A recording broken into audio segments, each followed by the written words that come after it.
Hello everyone, आपका स्वागत है महिंद्रा एसएससी पॉइंट में। हम लोग चक्रवृद्धि ब्याज पढ़ रहे थे और चक्रवृद्धि ब्याज का ये हमारा 5वां क्लास है। तो कुछ इंपॉर्टेंट क्वेश्चंस हैं, इसको ध्यान देंगे। चलिए स्टार्ट करते हैं। क्वेश्चन नंबर फर्स्ट ध्यान दीजिएगा। क्वेश्चन नंबर फर्स्ट क्या कह रहा है? कह रहा है कि एक राशि क्रमशः 5%, 10% और 15% की चक्रवृद्धि ब्याज की दर पर 3 वर्षों में वह राशि 16,632 रुपए हो जाती है। निवेश की गई राशि क्या थी? समझना यह है कि एक्चुअली चक्रवृद्धि ब्याज में क्या होता था, एक ब्याज रेट होता था जितने वर्ष के लिए पूछता था। फार्मूले ए बराबर पी ब्रैकेट में 1 + r/100 के पावर टी के अकॉर्डिंग्स लगा देते थे। बट यहां पर हर साल का ब्याज अलग अलग दिया है, तो हमसे पूछा गया है वो मूल राशि क्या थी। ध्यान देंगे, सिंपल मेथड से चलेंगे तो ज्यादा आसान है, इसमें कोई ट्रिक वाली समझने की बात नहीं है। बस हाँ ये है कि थोड़ा ध्यान ये देना है कि मान लीजिए कोई मूल अमाउंट कितना रहा होगा, पी। अच्छा, पहले साल क्या हुआ, हर साल का अलग अलग है। तो पहले साल 5% का ब्याज मिला, तो इसी पर तो ब्याज लगा होगा, तो इस पर 5% का ब्याज लगा, तो ये कितना हो गया, 105%। ध्यान समझेंगे, कितना हो गया ये, 105%। नेक्स्ट ईयर क्या हो गया होगा, 10%, तो ये कितना हो गया, 110%। और उसके नेक्स्ट ईयर क्या हुआ होगा, लग गया होगा 20%, 120%।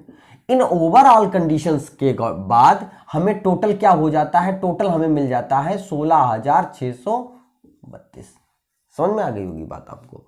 तो अब इसको थोड़ा सा सिंपलीफाई कर लेते हैं। पी का मान यहां निकल जाएगा, तो पी बराबर क्या होता है, पी बराबर हो जाएगा 1632 मतलब 16,632 बटे 105%। अब ये थोड़ा सा समझना ये है कि 105% को क्या कहते हैं, सब नीचे आ जाएंगे ना, इक्वल टू में है, तो ये हो जाएगा 105% गुणे 110% गुणे 120%। ठीक, परसेंट का मतलब होता है बटे 100। 100 ऊपर चले जाएंगे, 11632। अच्छा, तीनों के 100 ऊपर जाएंगे, तीनों का 100 ले लेते हैं ऊपर, और अपान 105 इंटू 110 इंटू 120 सब कैलकुलेट करेंगे। 1 2 0 ऊपर नीचे 1 0 कट, 20 का 0 नहीं काटते है ना। देखिए और कुछ कटेगा, कटना तो है ही है क्योंकि क्वेश्चन ऐसा है। 5 से काटेंगे तो देखिए, 5 से काटेंगे 5 20 मरतबा जाएगा, 5 से काटेंगे 21 मरतबा आएगा। ठीक, 11 से काट के देखते हैं, 11 × 11 5 बचा, 11 × 5 = 55। ठीक है, 11 बचा, और 11 9 11 दहाइमा, 11 × 5 = 55, और यहाँ पे 11 × 11 5, 11 × 11 1 बचा, और 11 × 11 फिर 2 बचा, और 11 11 दूना 22 कट गया। देखेंगे अब ये 11 से कंप्लीट कट गया। अब देखते हैं क्या ये 2 से कट जाएगा, काट लेते हैं, तब 21 से लास्ट में काटते हैं। बिल्कुल कटेगा 2 से, और शायद 3 से भी कट जाए, 3 2 6 से भी कटेगा, क्योंकि ये 2 से भी कट रहा है और 3 से भी कट रहा है, तो इसका मतलब ये 6 से कटेगा। 6 दूनी 12, और 6 से काटते हैं तो कितना आ जाएगा, 6 3 6 दूनी 12, और कितना बचा यहाँ पे, 6 दूनी 12 के बाद 3 बचा, और ये हो गया 6 पंचे 30, 1 बचा, और 6 दूनी 12 हो गया। ठीक है, अच्छा फिर देखिए 2 से फिर कट सकता है ये, तो 2 से कट करेंगे, 2 1 = 2, 2 दूनी 4, और 1 बचा, 2 छंको 12 हो गया। ठीक है, अब फिर देखिए कटेगा यहां पे,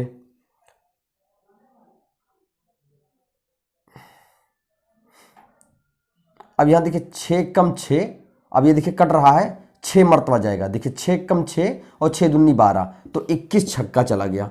तो अब पी बराबर कट पिट कर कितना आ गया, यहां पर बचा 6, यहां पे बचा 20, और यहां पे बचा 100। 6 दूनी 12 और 3 0 बढ़ा देंगे, कितने आ गए, 12,000 रुपये। कुछ नहीं करना था, पी में हर साल बढ़ रहा था, एक बार 105% चक्रवृद्धि ब्याज पर 105 हो गया, फिर 110 हो गया, और टोटल बराबर कितने हो गए, 16,632 के। पी को निकालना था तो बाकी वैल्यू को इक्वल के दूसरी साइड, ये सब मल्टीप्लाई में थे, तो जब दूसरी साइड में आएगा बराबर के तो बटे में हो जाएगा। परसेंटेज बटे 100 होता है, सारे 100 ऊपर चले गए, और हमें बस सिंप्लीफिकेशन आपको आना चाहिए भैया, सिंप्लीफिकेशन आपको करना पड़ेगा। सिंपल है, सिंप्लीफिकेशन जितना अच्छे से आएगा, ये सब चीजें आपको फार्मूले तो वैसे ही याद हो जाते हैं, तरीके याद हो जाते हैं, अगर सिंप्लीफिकेशन में कहीं गड़बड़ी होगी ना तो वो आदमी को लगातार होपलेस करती जाती है। चलिए ठीक है, इसे भी नोट कर लीजिए। नेक्स्ट क्वेश्चन पे चलते हैं। चलिए सेकंड क्वेश्चन पे चलते हैं, ध्यान दीजिएगा। सेकंड क्वेश्चन क्या कह रहा है, कह रहा है कि 2 वर्ष पहले मेरी बाइक का मूल्य 62,500 था, सॉरी 62,500 था। प्रति वर्ष 4% का ह्रास होता है, तो अब इस समय, अच्छा एक बात ये ध्यान होता है, इस क्वेश्चन में थोड़ा आगे पीछे करके पूछता है। 2 साल पहले का मूल्य दिया है, फिर रेट घटती जा रही है, अब कितना हो गया ये पूछा है। इसका मतलब आपको समझ में आ गया कि एक मूल्य रहा होगा, उस पर लगातार क्या हो रहा है, डिक्रीज हो रहा है, अवमूल्यन होता जा रहा है, और एक मूल्य हमारा निकल के आ जा रहा है। समझना यह है कि हमें ये जानना है कि किस पर अवमूल्यन होता है, उसी पर वो परसेंट को कम करते हुए चलेंगे। ध्यान से समझना यह है कि 62,250 पर अवमूल्यन हो रहा है, ठीक है, 62,250 पर अवमूल्यन हो रहा है। तो आप देखिए क्या करना है, 62,500 पर अवमूल्यन हो रहा है, और हर साल कितने साल होता है, 2 साल, क्योंकि 2 साल पहले खरीदी गई है, तो 2 साल से अवमूल्यन हो रहा है, और हर साल अवमूल्यन होता है कितना, 4% का अवमूल्यन होता है। अच्छा, पहले साल 4% अवमूल्यन हुआ तो कितना बचा होगा, 96% वो बचा होगा। फिर दूसरे साल किया तो कितना बचा होगा, 96% बचा होगा। अब इसको कैलकुलेट कर लेंगे तो हमें सीधा आंसर आ जाएगा, ठीक है। तो कितना हो गया, 62500 मल्टीप्लाइड बाई 96/100, और ये 96/100। फार्मूले से भी चल सकते हैं, माइनस वाले फार्मूले से, ठीक है। अगर आप चाहें तो इसको P बराबर A बराबर P इंटू 1 माइनस R/100 के पावर T या N जो भी हो, या ठीक है, या N कोई भी ले लेंगे, यहां माइनस अवमूल्यन होगा, P का मान रख देंगे, आंसर आ जाएगा, ठीक है। तो देखिए कितना आएगा ये, अब 2 0 तो यहां से कैंसिल आउट हो गए, ठीक है। 25 से काटेंगे, 25 25 संयम 625 और 25 चौको 100, ठीक है। 24 चौको 96, 4 से काटेंगे 24 मरता, बाकी मल्टीप्लाई कर लेना, सॉरी 24 हो जाएगा। अब इसको हमें मल्टीप्लाई करना, 25 गुणे 24 गुणे 96, ठीक है। इसको मल्टीप्लाई करिए, कितना आएगा देखिए, 25 से मल्टीप्लाई करेंगे, 25 चौका 100, 10 बचा, और 25 दूना 50 और 10 60, 600 हो गया, और मल्टीप्लाइड बाई 96। तो 96 से मल्टीप्लाई करना बड़ा आसान है। आप एक काम करिए, देखिए 4 वैल्यू तो रह जाती है, तो हम क्या करते हैं, देखो 100 की जगह अगर हम 96 की जगह ये कंसीडर करें, इसको सोचें 100 माइनस 4, ठीक है। तो 100 पहले 100 से मल्टीप्लाई करेंगे, तो हम लेंगे 600 को 100 से मल्टीप्लाई करेंगे तो कितना हो जाएगा, 1 2 4 जीरो बढ़ गए भाई, 600 था 2 जीरो और बढ़ गया। अब उसके बाद 96 और फिर 600 को किससे मल्टीप्लाई, 4 से, तो 6 चौको 2400, 2400 इसमें से माइनस कर लीजिए तो कितना आ जाए। बाकी आप चाहे इसको डायरेक्ट मल्टीप्लाई कर सकते हैं, कोई दिक्कत नहीं, बाकी 100 मल्टीप्लाई करके 4 का मल्टीप्लाई माइनस कर लेते हैं। यही चीज मैं आपको बताना चाहता हूं, आसान हो जाएगा। तो हमारे पास यहाँ कितना बचा, 0 0, यहाँ पे बचा आपका 6, यहाँ बचा आपका 7, और ये बचा आपका 5। तो 57600, 57600 ये आपके हो गए रेट, ठीक है, कोई दिक्कत नहीं हो, सिंपल वही काम करते चले गए, एकदम सिंपल सा आंसर, कैलकुलेशन है, ठीक है। तो चलिए इसे भी नोट कर लीजिए। देखिए ये चक्रवृद्धि ब्याज का सबसे आखिरी सेक्शन चल रहा है, इसमें बस वही विविध टाइप के क्वेश्चन आपको मिलेंगे, ठीक है। तो चलिए इसे भी नोट कर लीजिए, नेक्स्ट क्वेश्चन पे चलते हैं। चलिए क्वेश्चन नंबर 3 पे चलते हैं, ध्यान दीजिएगा, बहुत अच्छा सा क्वेश्चन है। कह रहा है, सिंपल सा है, कह रहा है कि यदि 12,500 रुपए की राशि 12% वार्षिक की दर से 1 वर्ष के लिए निवेश किया गया, ठीक है, मतलब आपको एक अमाउंट दिया है P बराबर 12,500, वो टाइम मतलब T बराबर या N आप जो भी समझ लें, वो 1 वर्ष के लिए है, ठीक है। सवाल में थोड़ा सा एक बात कहा गया कि जो ब्याज की दर है, रेट है, वो छमाही संयोजित है, मतलब हाफ ईयरली।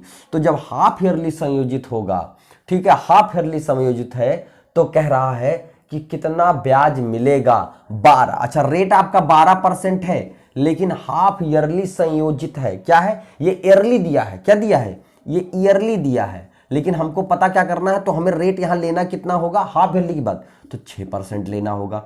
तो रेट हम क्या लेंगे, 6%। तो बताइए जब हाफ ईयरली लेना है तो 1 साल में कितनी बार देना पड़ेगा, 2 बार। तो इसका मतलब T बराबर यहां कितना हो जाएगा, 2 हो जाएगा।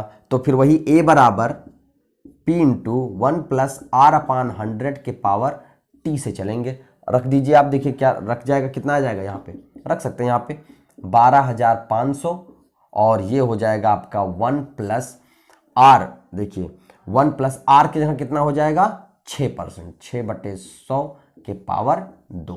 कैलकुलेट कर लीजिएगा 12,500, यहाँ कट जाएगा 6 कम 6, सॉरी 2 तिहाई 6 और 2 से कटेगा 50, 50 से कम 50 और 3 53, और 53/50 हो गया। और एक्चुअली देखिए कितनी बार, 2 बार, तो 53/50 2 बार हो गया। अब कट कर लेते हैं, देखिए 2 0 तो कट ही हो गए, इसमें तो कुछ करना नहीं था। बाकी अब क्या करना है, 5 से कट करेंगे, 5 से कट करेंगे तो 25 आएगा, फिर 5 से कट करेंगे तो 5 आएगा। अब 53 मल्टीप्लाइड बाई 53 मल्टीप्लाइड बाई 5, ये आ गया। ठीक है, तो अब इसका आंसर कितना आ जाएगा, मल्टीप्लाई कर लीजिए 53 को। अब 53 का मल्टीप्लाई, तो 53 क्या हो गया, 53 का स्क्वायर हो जाएगा, तो 53 मल्टीप्लाइड बाई 53, तो 53 का स्क्वायर अगर याद है तो फिर आसान हो जाता है। तो 53 का स्क्वायर, तो 53 का स्क्वायर यहां क्या हो जाएगा, देखिए 53 का स्क्वायर हो जाएगा 2809 गुणे 5। अब 5 से मल्टीप्लाई कर लेते हैं, ठीक है, 5 से मल्टीप्लाई, तो 9 पचे 45, और 5 40 के शून्य से लाया 4, और 5 दूनी 10 और 4 14, 14 0 45। ठीक है, तो कितना आ गया, 14 0 45 आ गया। पहले 12,500 था, अब 14 0 45 हो गया। ये क्या आया है, ए। तो हमारा CI कितना होगा भैया, तो 14 0 45 में से अगर हम 12,500 घटा दें तो देखिए कितना बचता है, इसमें 5 बचा, यहाँ पे 4 बचा, ठीक है, यहाँ पर 5 बचा, और यहाँ पर 1 बचा, 1545 रुपये बचे। समझ में आ गई होगी बात, तो हमारा सही। लेकिन अब ये समझना है कि 45 का स्क्वायर, ये जो 53 का स्क्वायर मैंने किया, ये कैसे करेंगे। देखिए 53 क्या, आप 50 से लेके 59 के बीच में कोई भी नंबर दिया हो और उसका स्क्वायर बताना हो तो क्या करते हैं कि जो लास्ट का नंबर होता है, लास्ट का नंबर, जैसे 53 का निकालना था तो हम 3 का स्क्वायर करते हैं, तो 3 का स्क्वायर कितना करेंगे, तो हमेशा 2 नंबर में, स्क्वायर हमेशा 2 नंबर में लिखेंगे, 3 त्रिक का 9, ठीक, तो 0 9 हो गया। अच्छा, अब 5 का स्क्वायर करते हैं, अब इधर 5 का स्क्वायर करते हैं 25, और ये 3 इसमें ऐड कर लेते हैं, 25 और 3 28 0 9 हो जाएगा। ऐसे आप किसी भी नंबर का करोगे आंसर आएगा आपका। तो आपका स्क्वायर निकालने का भी आप प्रैक्टिस यहां से कर सकते हैं। ठीक है, तो चलिए इसे भी नोट कर लीजिए, फिर नेक्स्ट क्वेश्चन पे चलते हैं। क्वेश्चन नंबर 4 पे चलते हैं, ध्यान दीजिएगा। क्वेश्चन नंबर 4 कह रहा है कि किसी राशि में 8 वर्षों में, किसी राशि में 8 वर्षों में साधारण ब्याज दर पर 100% की वृद्धि होती है। अच्छा, 100% की वृद्धि का मतलब क्या होता है, 2 गुना हो जाना। 100% की वृद्धि का मतलब 2 गुना हो जाना। समान ब्याज दर पर 2 वर्ष में 8,000 रुपए का चक्रवृद्धि ब्याज क्या होगा, ये पूछा गया है। देखिए बहुत आसान सा सवाल है, हमें समझना है।